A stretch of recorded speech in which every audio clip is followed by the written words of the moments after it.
Bismillahirrahmanirrahim. My dear students, The Man Who Was a Hospital is written by Jerome K. Jerome और ये आपका lesson number 6 है। इसका part 1 हम discuss कर चुके हैं और फर्स्ट 5 पैराग्राफ्स भी इन डिटेल हमने डिस्कस कर लिए थे। कुछ हमने इसके क्वेश्चन भी डिस्कस किए थे और आज हम इसका पैराग्राफ नंबर 6 देखते हैं और हम इसको कंटिन्यू करेंगे। यहाँ तक हमने पढ़ लिया था कि उसने सारी म्यूज़ियम के अंदर जाकर बुक पढ़ ली और उसको महसूस हुआ कि उसको एक बीमारी हाउसमेट्स नहीं है, बाकी उसको सारी बीमारियाँ। तो पहला उसका रिएक्शन था, उसे दुख हुआ कि ये बीमारी क्यों नहीं है। फिर बाद में उसने सोचा मुझे कम सेल्फिश होना चाहिए और मुझे इसके बग़ैर ही। अच्छा जी, पैराग्राफ नंबर 6 देखते हैं। I sat and pondered, I thought what an interesting case it might be from a medical point of view। अब देखें उसको कहते हैं मैंने पॉन्डर किया, पॉन्डर होता है गौर फ़िक्र करना, गौर फ़िक्र किया और मैंने सोचा कि मेडिकल के पॉइंट ऑफ व्यू से मेरा केस बहुत इंटरेस्टिंग होगा। what an acquisition I should be to a medical class। तो मेडिकल के स्टूडेंट्स के लिए मैं किस तरह की एक आला एक्विजिशन होऊंगा, लर्निंग का बायस होऊंगा। Students would have no need to walk the hospitals if they had me। I was a hospital in myself। अब देखें आपके लेसन का टाइटल है the man who was a hospital और यहाँ से ये लिया गया है। यहाँ पर वो कहते हैं कि मेडिकल के स्टूडेंट्स को हॉस्पिटल में मूव करने की ज़रूरत नहीं है,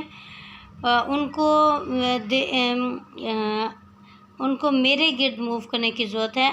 I was a hospital in my self, यानी कि अस्पताल में जितनी बीमारियाँ होती हैं मुख्तलिफ़ मरीज़ों को और स्टूडेंट जाकर उनको स्टडी करते हैं, तो अब वो सिर्फ मुझे स्टडी करेंगे और अपना सर्टिफिकेट ले लेंगे।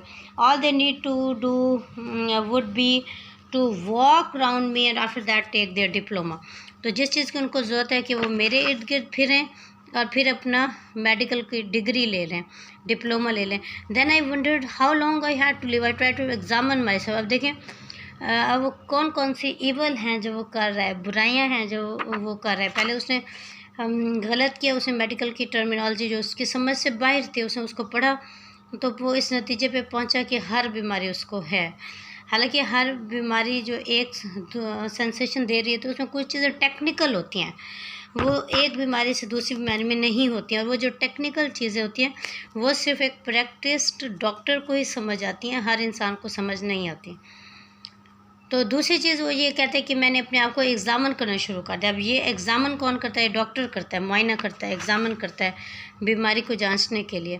I felt my pulse, I could not at first find any pulse at all. मैंने अपनी पल्स फील करने की कोशिश की।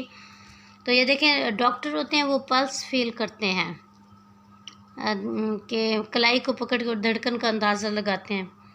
Then all of sudden I it seem to start up, I pulled out my watch and it timed it।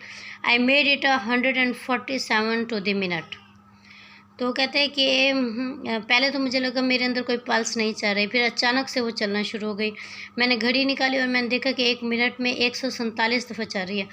तो pulse इतनी तेज़ी से चलती नहीं है, ये यानी कि 60 to 75 मैक्सिमम रेट होता है। तो वो कहते हैं कि मुझे महसूस हुआ कि 147 बार पल्स चली है 1 मिनट में। I tried to feel my heart, I could not feel my heart, it had stopped beating.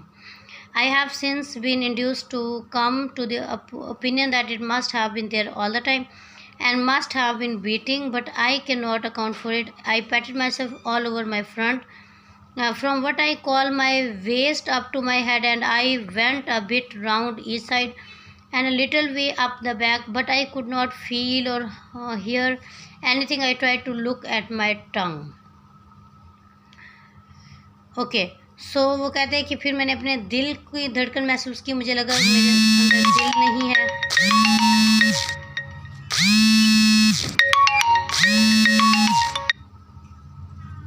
Alright so